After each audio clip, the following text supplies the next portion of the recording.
Hey everybody! This video we're going to be talking about chatter. Let me just start off with explaining the name for chatter.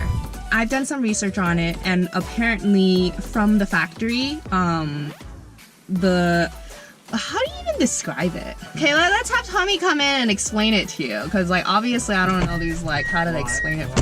Here's an educational piece from Tommy. Let's go. How do you? Well, clutch chatter is just pretty much when you have the surface of your flywheel and your clutch, probably one didn't get wear out evenly.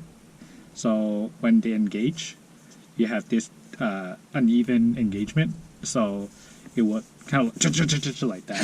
I don't know. Yeah, okay, so pretty much like that. About 4 years ago, it was during summer, I needed a new car. I knew I wanted a manual. I was starting to get into cars at the time.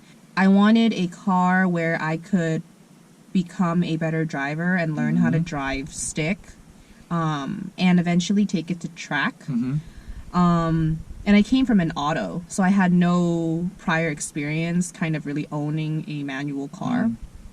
And a friend at the time, I remember, told me that a Miata was a really good car to look into. But at the time I thought, Miata? Like, that's such a girly car. Right. But I eventually got convinced and decided to look into it. And so I saw this car. I was kind of turned off by the color because this car was essentially super girly. Like, if you first saw it, it was crystal blue exterior and they had a tan soft top with tan interior. Right. It was not a very like aggressive looking car like what I was looking for. But I went and checked it out and I was just kind of okay with it, and I needed a car, and then I was just like, yeah, you know, sure, whatever, let's do it. This car had 2 previous owners. Both owners took very, very good care of them. The first owner was a girl. She serviced it at the dealership and she kept it, I think, for the first like 9 to 10 years of this car's life. And then the second owner took over. The second owner also took very good care of it. He took it to a shop called PR Motorsports in Hayward, I believe, and they're pretty well known. He did lots of things, and he had service records to prove it.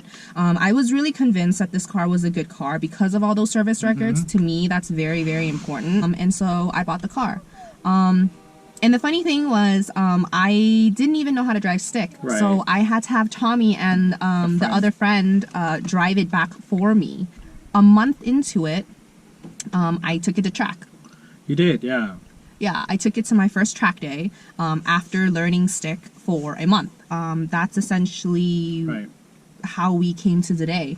One day led to the next, and one event led to the next, and then kind of just, this is where we are. She's addicted to it.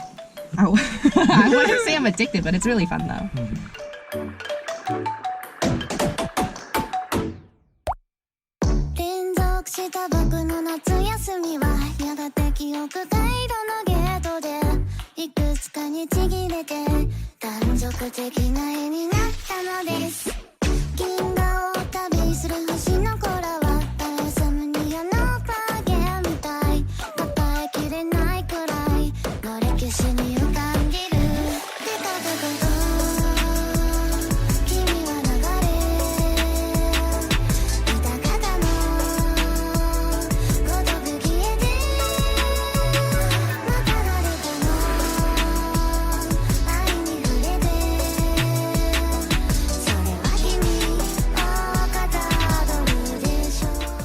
The paint code is actually crystal blue metallic 23C.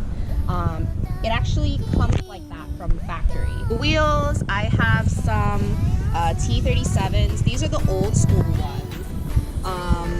Original white color, original sticker as well. They are square setup front and rear. It's 15 by 6.5. The tires are BF Goodrich Sport Comp 2s. I really like the look of the car with the whole color scheme, blue and white.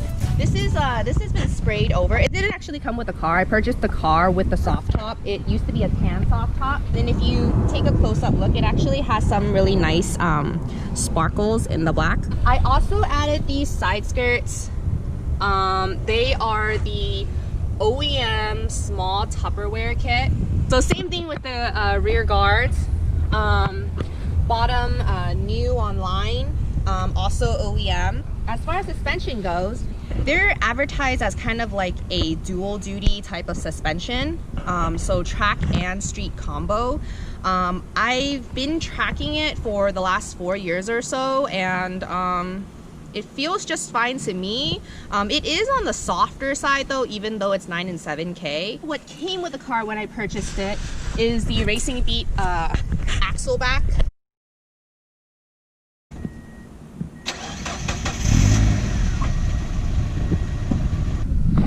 I got these door bushings. Actually, Tommy got them for me. I didn't even install them, actually. He did. I don't notice too much of like an improvement in chassis rigidity, but they do make my door close harder, if you know, that's kind of what you're looking for. So I got these in aluminum, and then this sticker actually used to say Miata on there. I ordered these stickers from Rev Limiter, and then swapped them over. So these are Karmic Corns black leather bucket seats. I really like them. There's a video that I made on them, so check it out if you haven't seen it yet. Hard dog roll bar, nothing special. It's the single diagonal. We also have some small little bits here and there, such as these little, what the hell do you call these?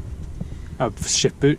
Shift boot. And e-brake boot. And this is the Joyfast shift knob. It's the smallest version. It fits my hand just right. I used to be like really heavy on adding stickers on the outside of the car, but kind of changed my stance on that. Kind of wanted to keep it pretty clean. So when I get new stickers and I want to put it on my car, this is where it all goes. One of the main things that people usually don't notice about my car, but it is there, are my gauges.